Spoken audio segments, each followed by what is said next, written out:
problems of holding on to the lead against the Nationals just continues.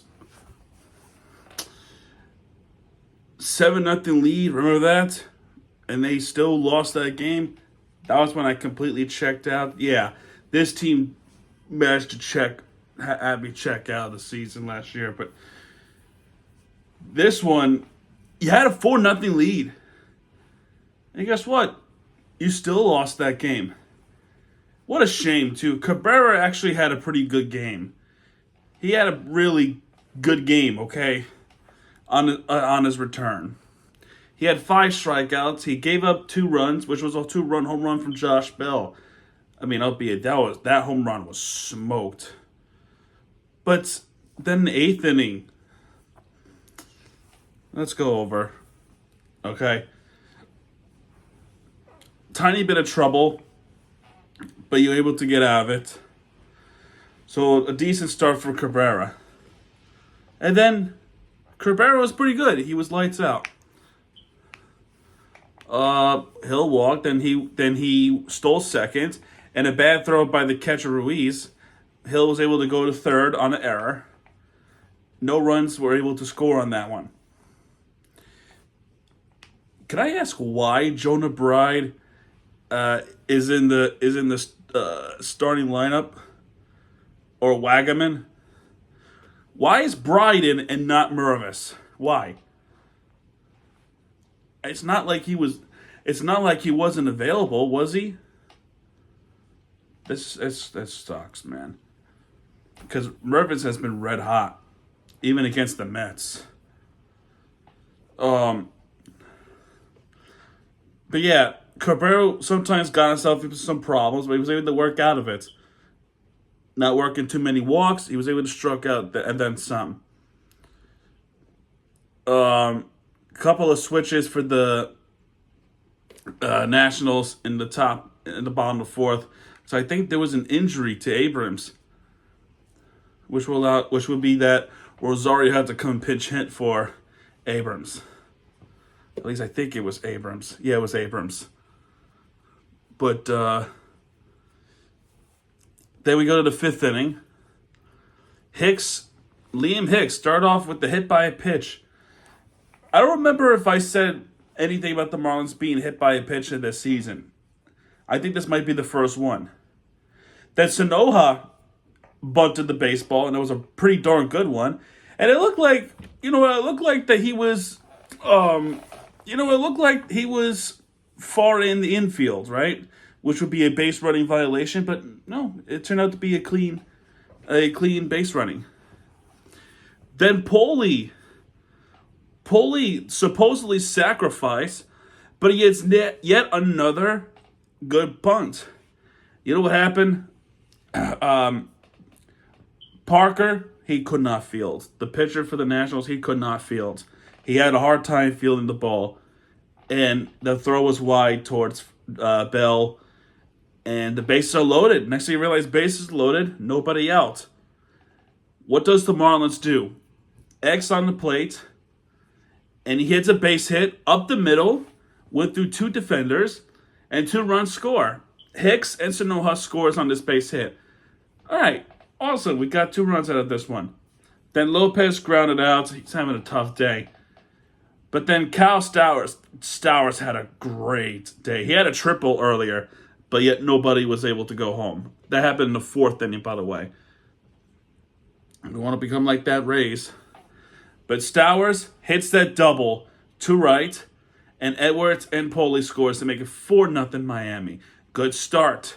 Really good start of the game. Then Wackerman my patience is, swear to God, wearing thin for Wackerman. Really wearing thin. And then Derek Hill also having an off day. Top of the 6th, Cabrera still pitching. Wood grounded out third. Okay, Ruiz then single to left. Garcia then flied out center. So 2 outs. And then here comes Josh Bell. It only took 1 pitch from that curve, and that ball was crushed. That was crushed towards the second deck at right center. Crushed. And just like that, the Nationals cut the lead in half, 4-2. Then Call walked, and Cabrera could not finish that top of the six. So Becker comes into relief. He was able to get DeJong out. Bottom of the sixth, only Sanoja walked, and Poli grounded to shortstop. Top of the seventh, Bucker was pitching. He only worked a walk with Young, but got Cruz and Rosario out, and Veneciano comes to pitch for the Marlins and got Wood to fly out. Okay, and then bottom of the seventh, Edwards walked, and another walked. What do you call it? Lopez had flied out center. Stowers had line out to right. And, Stowers was on not Hattie watch. What the hell? He was on cycle watch because he had a triple and a double. But he lined out to right. Then Edwards was able to reach second with a pickoff error by the pitcher. Wackerman was able to work a walk, and Derek Hill grounded to fielder's choice. Top of the eighth, this is where everything went down the hill. Conan comes in to take over left field. Veneciano's still in the game. He could not get Ruiz out. He worked a walk, and Garcia hits a single to right. So then Anthony Bender comes in to relieve Veneciano. He flied out Bell, which is a good start. Then Call walks. So now bases are loaded. Bases are now loaded. And then Lowe comes in to pinch hit for DeJong. There was some announcer jinx in the eighth inning. You know what the announcer jinx is. You had to know there was an announcer jinx, and I know there was an announcer jinx. And it became a pretty lengthy at bat. A bunch of foul balls. And usually, with the Marlins standpoint, when I see this many foul balls, in the back of my head, I'm thinking it's over because with this at bats and some of the at bats with a lot of batters, right, against the Marlins always lose that kind of battle. Like Pete Alonso is a prime example. This is no exception. Lowe is battling Bender. Bender could not get the location where he can get him to chase and miss. He keeps foul tipping it. And I knew it was over because by the 10th pitch on that sinker, he hits a double and 3-run score. It's 5-4 Washington now. I knew it was over. I knew it was over. A pinch hitter just hurts the Marlins. Cruz struck out looking. Young reached on the bunt, and Rosario grounded to shortstop. Bottom of the eighth, Bry flied out. Why the hell is he still batting? Hicks got hit by a pitch again. He got hit in the hand this time. Conine that hits a single. Poli grounded to first. So now there's man at second and third, and X struck out swinging. It was, and in this case, a batting, pitching duel between them and X. And I knew we were going to lose because it never goes in our favor, hardly. And he struck out swinging a changeup. Rod Allen called the changeup, and he called. This is his prediction. He was going to throw a changeup, and X was going to hit a base hit to get 2 runs in. He got 1 of 2 right. He did throw a changeup, and the other one he got wrong. It was a strikeout because he struck swinging.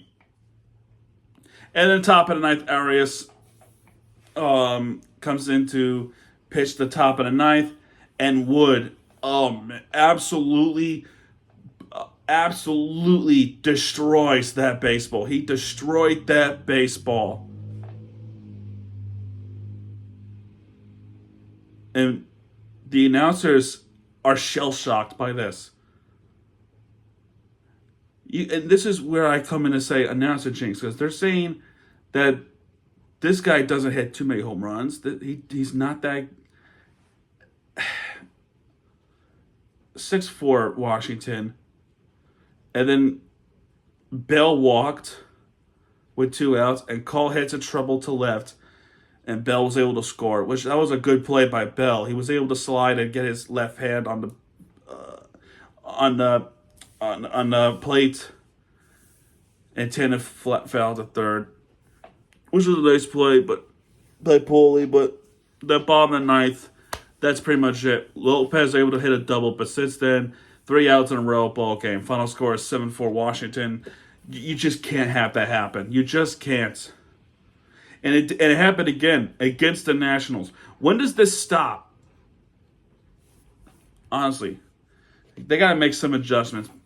And also, too, we got some roster moves. Nick Fortes is going to be gone for at least 10 days with the oblique injury.